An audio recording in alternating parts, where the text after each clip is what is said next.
Gracchus raconte présente Albert Simonin, Grisby or not Grisby. Je ne saurais trop que te suggérer de t'abonner, de partager, de poser un pouce ou de laisser un commentaire. Un coup de pouce, quoi. Un bisou, une tape amicale sur l'omoplate. La carrière de truand, j'en connais peu de plus délicate. Faudrait totaliser une somme de connaissances invraisemblables pour faire face à toutes les situations qui peuvent se présenter dans ce labeur. Pour moi, ce qui me manquait ce matin-là, c'était de pouvoir apprécier si l'empalmeur maison des Wolfoni se trouvait réellement dans le cirage, ou bien s'il essayait seulement de nous le faire croire pour gagner du temps. Il aurait encore fallu être médecin. Filer des mandales dans la gueule à un mec inerte, puis la lui arroser d'eau glacée, ça peut se pratiquer un temps, jusqu'au moment où vous remarquez qu'il ne tressaille même pas et où vous renoncez. Nous en étions là, dans le bureau de Tomate avec Pascal, à nous regarder comme trois cons, vraiment désespérés. Pascal, mis en belle humeur, venait de proposer qu'on le glisse celui-là aussi dans la flotte. Je l'avais fait taire. Le travail à l'emporte-pièce, je l'estimais terminé pour aujourd'hui. Au téléphone, j'ai appelé Pierrot. Je savais que le réveiller dans son premier sommeil n'était pas à faire, mais j'avais pas le choix. Pourtant, l'accueil semblait pas mauvais. La voix teintée claire, le timbre gai. J'ai eu tout de suite l'explication en demandant la façon dont se comportait la môme Florence. Elle se conduit très bien, m'a fait le gros. On est tous les trois marinettes en train de casser une petite graine. Et ça n'a pas l'air d'être la mauvaise fille. Dis donc, gros, t'as encore un lit pour un pensionnaire? Pierrot se marrait. Pensant je ne sais quoi, il m'a demandé. C'est pour toi? Pas du tout. C'est pour un ami de Raoul qui a des vapeurs. Faudrait même une carrée munie d'une bonne serrure. Attends. Il devait prendre avis de Marinette, sa femme, étant donné que les lits chez lui, il en avait à revendre. Du temps où il tenait un clandé, le paddock avait été son matériel de choc de son industrie, au point que le matelassier qui faisait l'entretien chez lui travaillait alors au forfait. J'ai attendu 2 bonnes minutes la réponse, et j'ai compris que le gros se faisait de la situation une idée assez claire en l'entendant me dire « Amène ton nourrisson, mais tarde pas trop, il fait grand jour maintenant. » Gaffe, a conseillé Tomate, qui m'aidait à un inventaire plus poussé des poches du gars. Il a des clés de voiture, ce pente. Sa réflexion m'a amené tout de suite au portefeuille. Robert Demigo portait comme blase la carte d'identité et le permis de conduire. Mais, sur la carte grise d'une traction de l'année que je trouvais aussi, c'était le nom de Paul, le cadet des Wolfoni, qui se lisait, et qui éclairait parfaitement le coup. Il n'y avait plus à douter que ces trois mecs venus nous charrier avaient marché en service commandé. Il n'y avait pas à douter non plus qu'avant peu, les voyant pas rentrer au rapport, leur taulier allait envoyer du renfort draguer dans le coin. Escamoter la charrette qui avait emmené ces malfrats me semblait de toute première nécessité. Muni des clés et de la carte grise, et naturellement toujours enfouraillé, Pascal est remonté à la recherche de cette tire.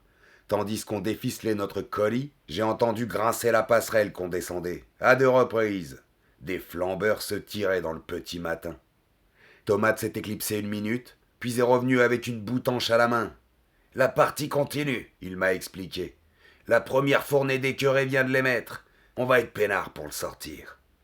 Le pouce posé en soupape sur le goulot du flacon, Tomate, semblable à un pâtissier humectant un baba, arrosait à longs traits le veston du nommé Robert. Au cas où vous seriez arrêté, vous aurez toujours la ressource de taper à la poivrade. Les poulets pourront que te remercier de ramener chez lui sans le laisser conduire un pareil saligo. Du haut de l'escalier, Pascal a dégringolé. La charrette est là, un peu froide. Mais elle tourne bien. Comme c'était Mézig le taulier, Tomate et Pascal se le sont farci le coltinage du prisonnier. Étant donné le coup de pompe que je dégustais, j'ai même pas protesté. Question de se décharger des basses besognes sur le personnel, j'étais plutôt du parti de Fernand le Mexicain que de celui de Pierrot. Rallier la tôle du gros nous a demandé 25 minutes. Aux cyclistes émergeant fugitivement du brouillard avant de s'y refondre aussitôt, l'attraction, que je ne pouvais lancer en prise, devait faire l'effet d'une grosse limace noire rampante. Vautré à l'arrière près de Pascal qui veillait, Robert l'empalmeur puait l'ivrogne, à faire lever le cœur à une portée de rat. Il dort toujours? J'ai demandé. Pascal le croyait. J'ai profité du moment de répit qu'on avait pour poser ma question. Qu'est-ce que tu vas faire maintenant? Je vais aller planquer cette voiture. Et puis après, j'irai chercher la vôtre pour la planquer aussi. Moins cave que moi. Il ne travaillait pas dans le futur, Pascal. Il se dérobait pas du coup pour se lancer dans des gamberges stériles. J'ai dit. T'as raison, je crois que c'est le mieux. Ce que je devais comprendre, c'est que Pascal, le Mexicain, nous l'avait cédé avec le reste. C'était un ensemble, et vu la tournure qu'avaient pris les événements en moins de 2 heures, il se trouvait être, ce mec, un précieux capital. La brume aidant, Robert a fait chez Pierrot une entrée des plus discrètes. Hospitalier comme pas un, le gros a tenu à le monter lui-même dans la chambre qui lui destinait dans les combles. Rendre le gros responsable des barreaux qui garnissaient les fenêtres de l'hôtel à cet étage aurait pas été juste. Il l'avait acheté telle quelle, la cabane, à un vioc qui avait eu toute sa vie un traxir vert des baluchonneurs acrobates. Dire que le gros n'avait pas tiré le meilleur parti de ses barreaux du temps qu'il exploitait aurait été également mentir. Il s'était trouvé quelques clients délicats et fidèles pour apprécier le charme des chambrettes aux lanternes grillées. La petite peinte tout en noir notamment, avec son seul divan pour meuble, avait souvent été demandée à une époque. Du temps de la grande Irma, une brune autoritaire, une implacable sans pareil pour faire confesser leur faute aux michetons. Et d'autant plus roide sur la cortose, l'Irma, qu'elle leur pardonnait pas aux caves de toujours lui tacher de bave et de larmes ses bottes de chevreau noir qu'elle faisait, étant femme de goût et de grande conscience professionnelle, toujours taillée pleine peau par son chasseur dans la meilleure qualité. Nous en étions pour l'instant avec le gros à déshabiller notre hôte, sans d'ailleurs qu'il réagisse, mais à un certain raffermissement des muscles, le soupçon me venait que ce sournois pouvait bien être beaucoup plus conscient qu'il ne voulait le paraître. En moins de 2, on l'a eu filé à poil, la meilleure recette selon Pierrot pour l'empêcher de se tirer. Emmenant les fringues, les pompes et les accessoires, et bouclant sur lui la lourde à double tour, on est redescendu. Un peu déçu que je lui ai pas laissé administrer à Robert une danse exemplaire pour le réveiller, le gros boudé. Incapable d'avaler une seule bouchée, j'avais refusé net le casse-graine de Marinette, n'acceptant que le café qui était de tradition chez elle, fort en goût et puissant en arôme. Mais même cette bonne boisson se trouvait sans effet sur ma vape. Dans ma tête, les idées s'effilochaient, avortaient, aboutissant toutes à un noir dans lequel une envie voluptueuse me prenait de me laisser couler. Pierrot, Marinette, la fille Florence, je constatais bien leur présence, mais ils paraissaient se situer à des kilomètres de moi. Dans un passage de lucidité, j'ai dit « Faudrait que je rentre, je tiens plus en l'air ». Ce qui m'a semblé faire rire tout le monde, Florence surtout, que j'avais à ce moment-là, face à moi, tourné un peu de profil. Je me souviens de m'être demandé si son chignon était ou non un postiche, et que cela avait sur l'instant pour moi une importance extrême. Puis, c'est sa blondeur qui m'a préoccupé le moment d'après. Ensuite, on s'est tous levés et Marinette a dû me dire « La petite va te reconduire, elle dormira chez toi. T'as une chambre pour elle ?»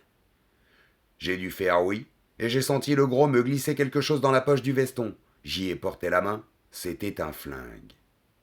L'air froid de la rue m'a ranimé un instant. J'étais près de Florence, dans une voiture basse dont le capot jaune serein me tirait l'œil, et elle, au volant, me demandait comment ça allait. J'ai encore dû dire oui, et je me suis retrouvé dans l'ascenseur de mon immeuble, émergeant du cirage juste pour chercher mes clés. Et puis il n'y a plus rien eu, rien de rien, que ce vide, qui est peut-être la forme parfaite du bonheur. Que ce vide où les emmerdements, impuissants à vous rejoindre, sont bannis.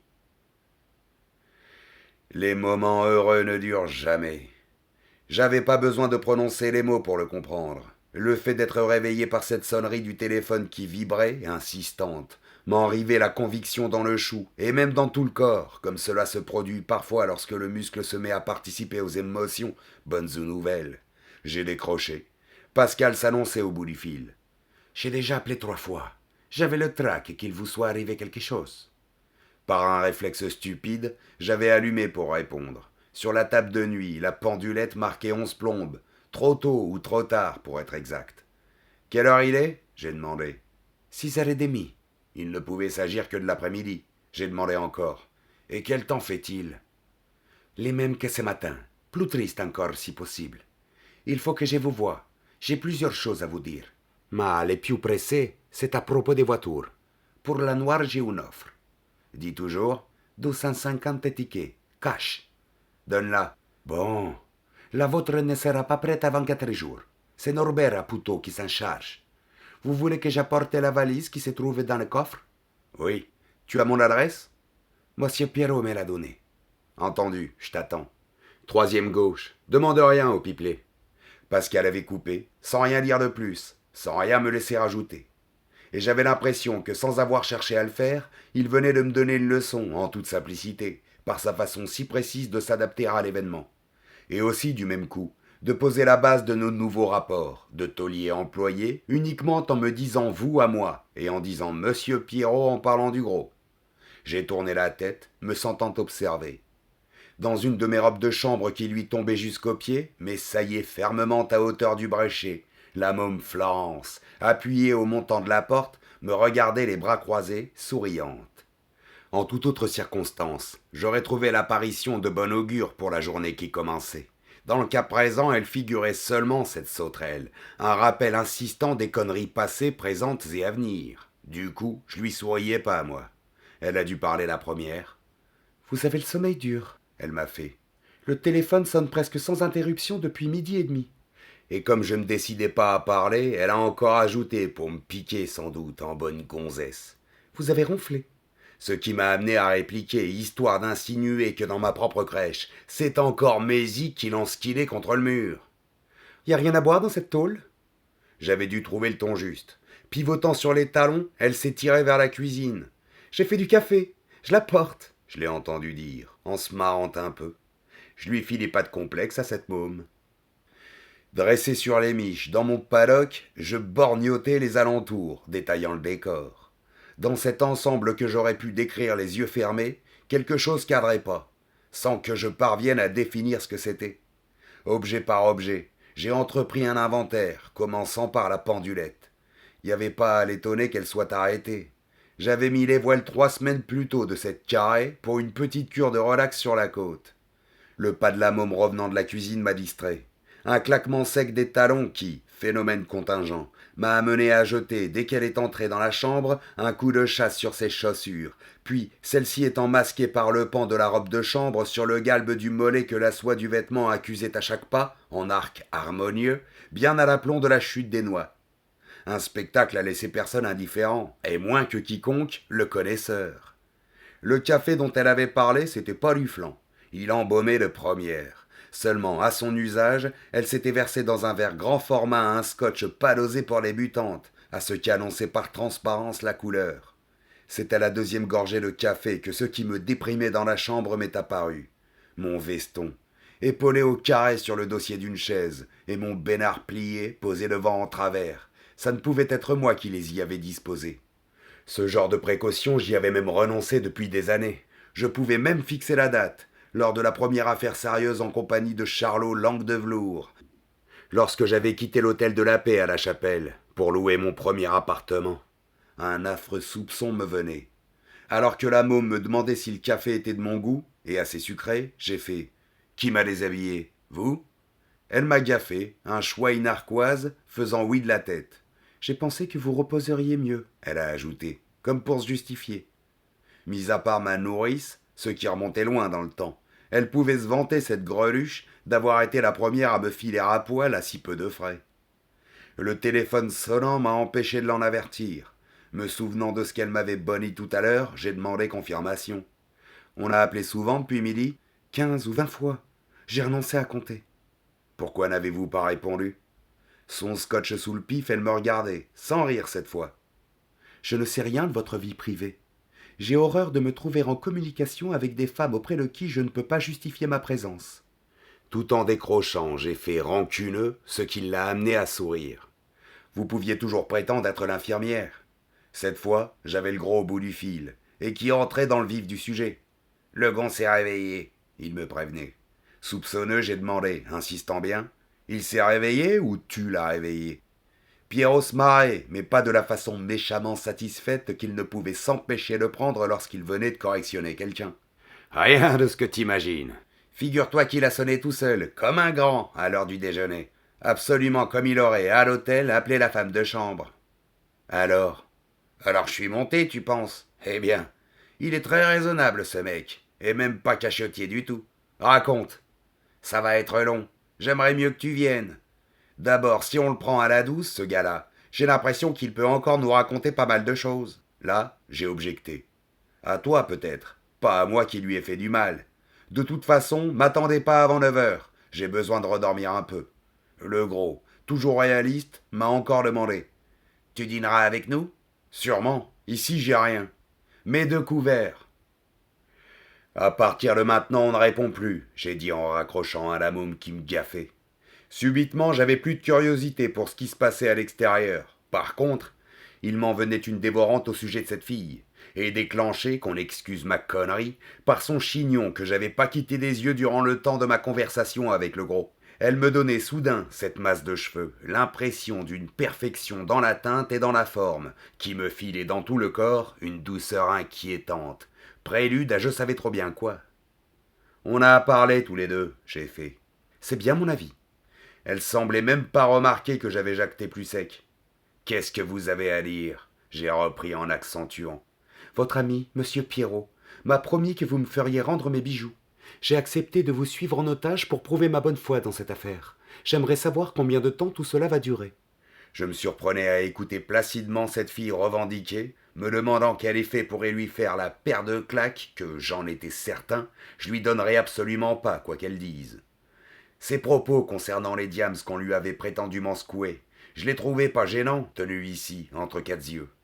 Le tout était qu'elle aille pas les tenir au dehors, auprès d'on ne sait qui. La crainte qu'avait manifesté Fred de voir une des victimes de la mise en l'air porter le deuil à la maison parapluie, je la trouvais diablement fondée. Rentrés chez eux à l'aube, tous ces flambeurs dévernis devaient être maintenant bien réveillés, la bouche et la réflexion amères. J'ai interrompu la môme. T'as le téléphone de la roulette en mémoire? Oui.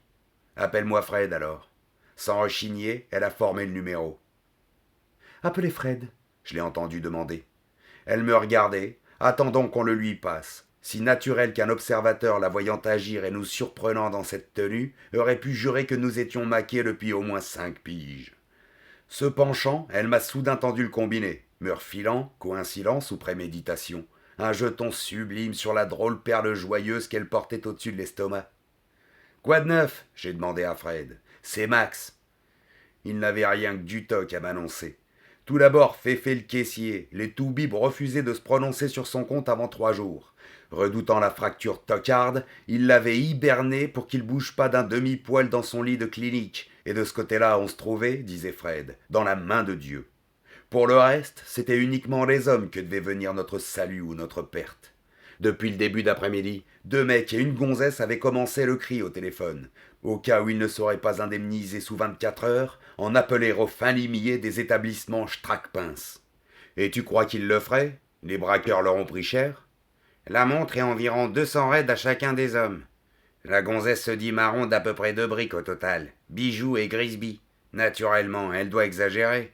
J'ai répété ma question. Tu crois vraiment qu'ils iraient au poulet? Comme tous nos clients, ils sont interdits de jeu les uns et les autres. Mais à part le scandale, ils risquent absolument rien en prévenant la police. Dans un tourbillon pareil, pénalement, il y a vraiment que nous qui pouvons morfler, et pas bon marché peut-être. J'aurais dû, bien sûr, affirmer à Fred que le gros et moi, on se trouvait déjà en posture de justicier, à 2 doigts de remettre la pogne sur les mecs, l'artiche et la bijouterie. Honnêtement, je pouvais pas. Me sentant pas chaud, Fred m'a demandé: T'es d'avis qu'on tourne ce soir? Tu trouves prudent? Ne sachant que décider, j'ai biaisé. Je te fixerai vers 10 heures. Il sera encore temps? Sûrement. On ne commence qu'à partir de 2 heures du mat. Mais je te le dis, faut faire quelque chose. Lui, c'était le contraire de Pascal. Il se mettait à me tutoyer. Les justifications qu'on se cherche, je ne connais rien de plus sournois. Quoi qu'on fasse dans l'existence, pour la chose la plus insignifiante comme pour la plus grave, notre tronche garde toujours en réserve une chouette rassurante et flatteuse petite explication à notre acte. Quand je l'ai saisie par le poignet pour l'attirer à moi, Florence, c'était cette bonne paire, uniquement histoire de la mettre en confiance et dans l'intérêt supérieur de notre affaire. Et pas du tout, n'allez pas croire. Inspiré par l'idée de sa peau nue frottant la soie du peignoir aux endroits où la mienne avait frotté, de son odeur se mêlant à la mienne.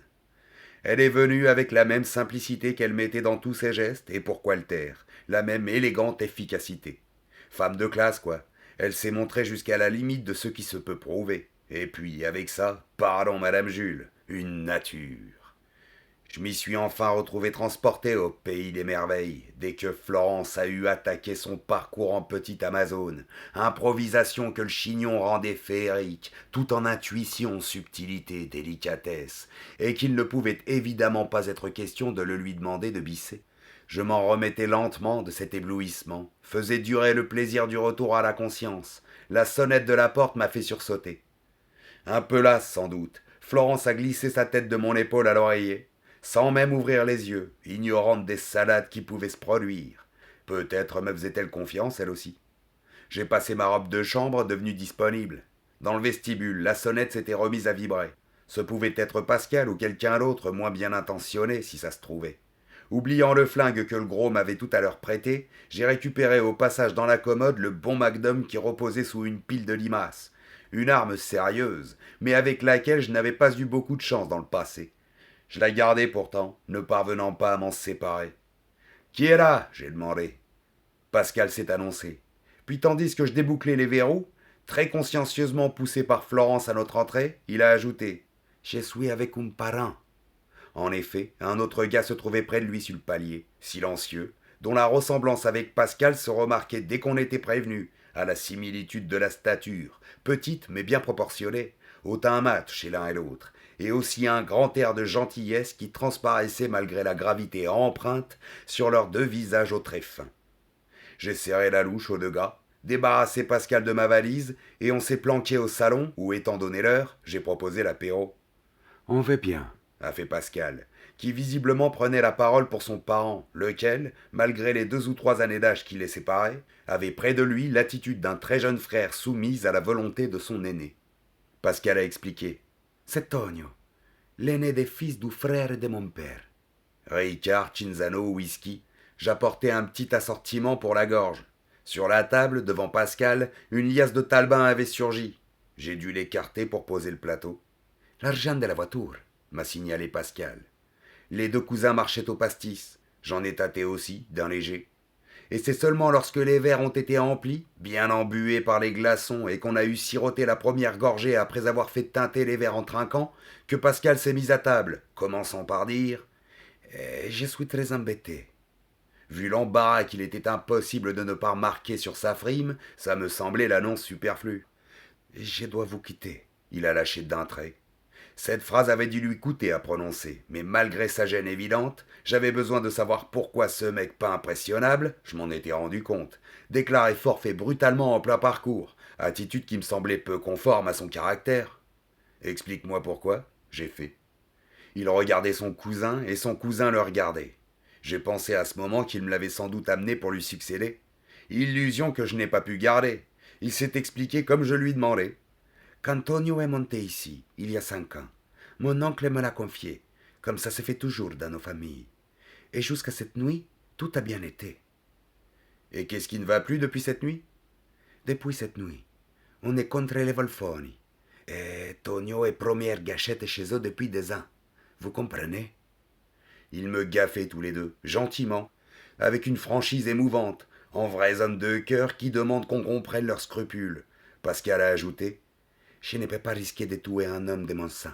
Il n'en est pas question. Reprends ta liberté, j'ai fait, en tendant mon verre pour qu'on trinque à la décision que je venais de prendre cette fois.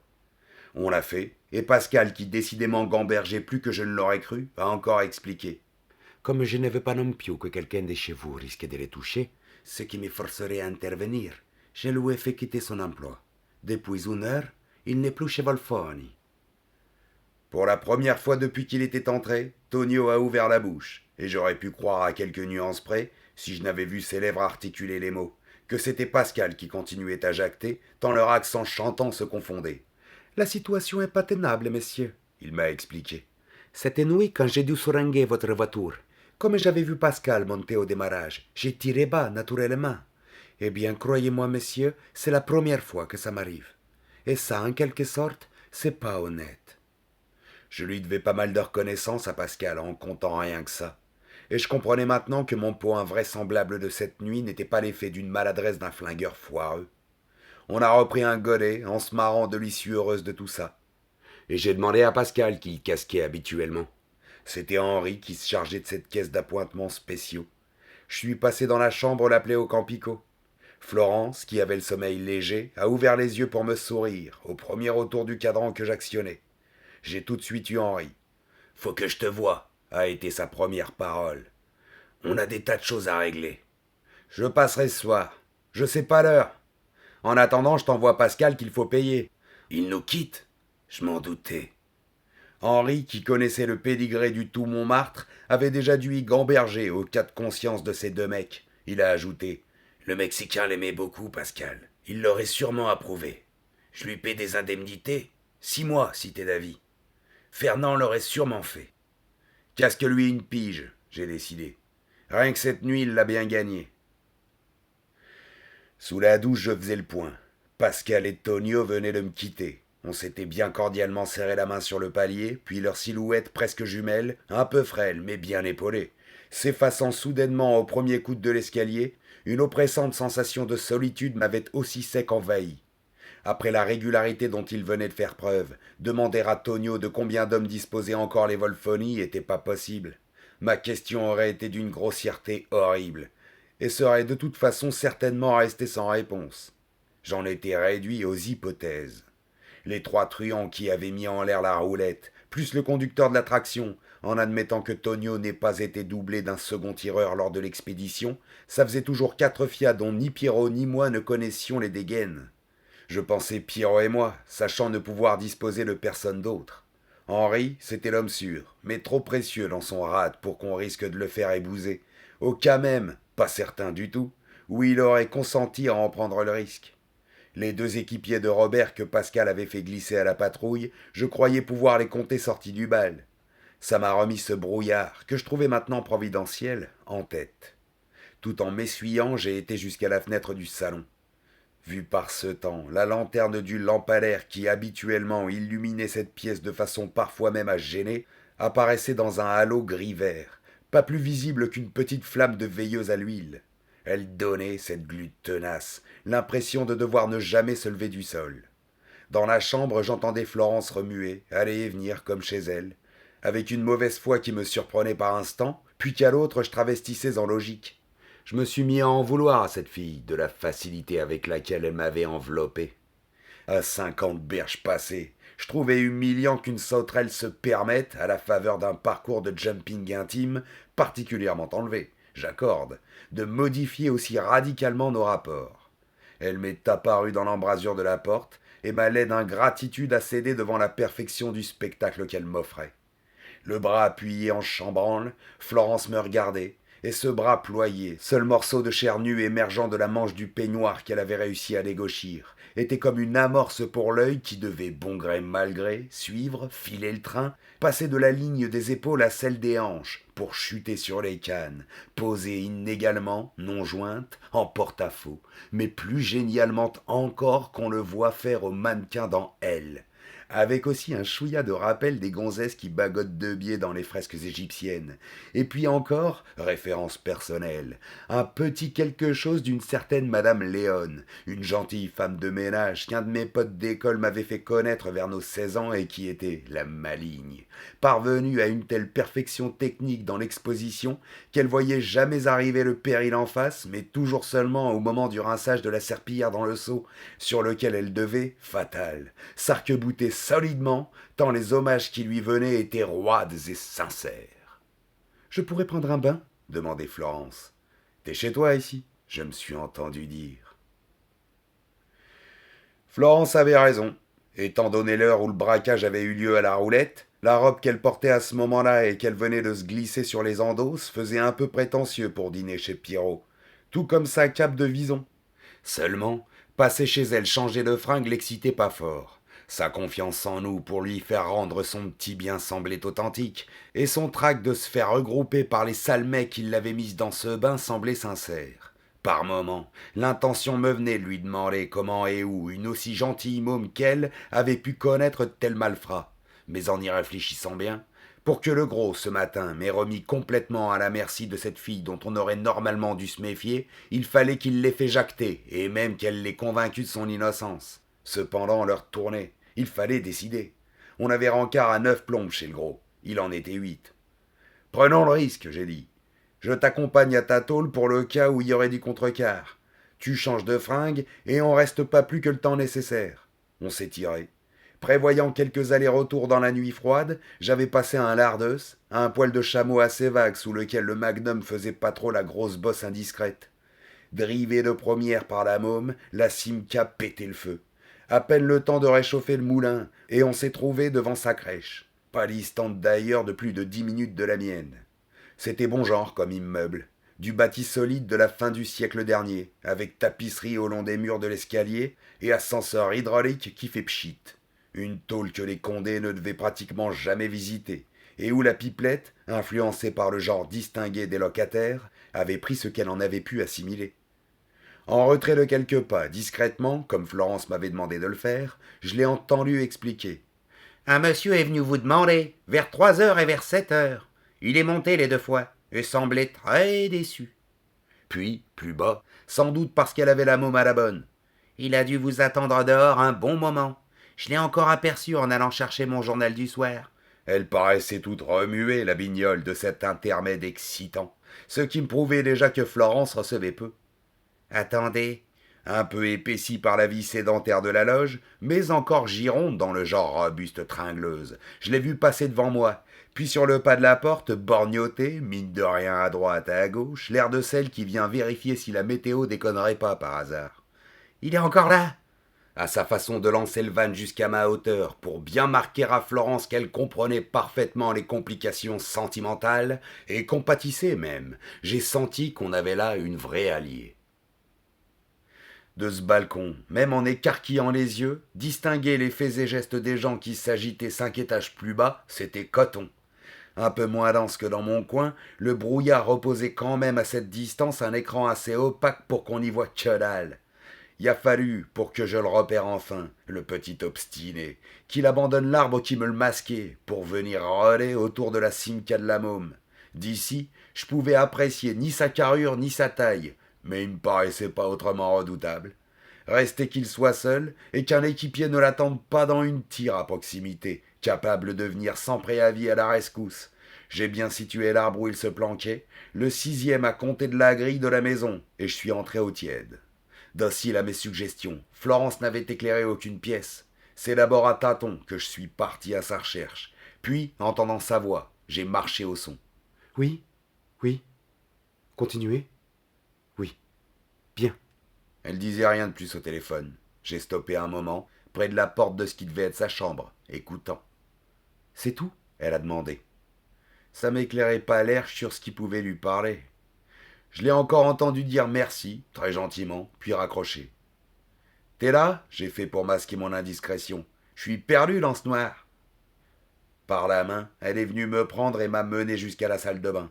Là, le vasistas donnant sur la cour, on a pu allumer.